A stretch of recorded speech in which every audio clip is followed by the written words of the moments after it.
Good morning, Professor. So this is lab number 7, experiment number 3, and this is the circuit that we're using. So quickly, this is the PWM signal used for the motor. This sets the direction. So in our code, you will see that I set this to logic high, this on logic low, so we'll be moving clockwise. And this is a circuit I followed. What you don't see here is that there's an LED also connected, and that's to emulate. It's the same exact signal as the motor. So if once you see the motor speed up, it's because we incremented our I value, which changes our duty cycle value in the array. It'll also increase the LED. So talking about the code real quick, you'll see some of the comments I wrote, but here I'm addressing the mask for the directions. Here's my set of GPIOs. Here it's essentially what happened in lab 2. So I have my current and previous. The previous is set to logic high. I also did set up a pull-up resistor in my GPIO configurations, and that's because we'll be using falling edge. Here I am setting my DRA to logic high, and then direction B to logic low. That's how I'm initializing it, and that is going to cause my motor to move clockwise. Scrolling down a little bit, this is what we were using, and we calculated this. Let me see if I can pull up the formula here.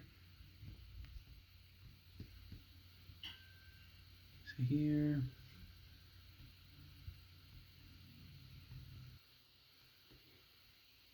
Oh, here.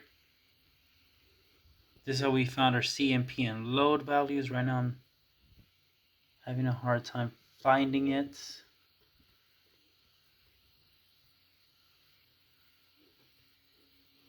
Besides the point, we found our duty cycle values. Now here I'm going to read, this is essentially from lab 2. We're reading the current state of our both switches, where switch 1 is going to increase the duty cycle speed. The second one is going to switch the direction of our motor from clockwise to counterclockwise, or toggle it. So here, if push button 1 is pressed, we're going to increment I. If I is larger than 3, right, so 0, 1, 2, 3, meaning that we are now don't have those elements in an array, we're going to update it and reset it to 0, starting us back off here where our motor and LED are off. Now, if once our motor is less than 3, I is less than 3, we are going to output our current PWM signal, which is mentioning back here. So we're going to output the current speed or brightness of the LED.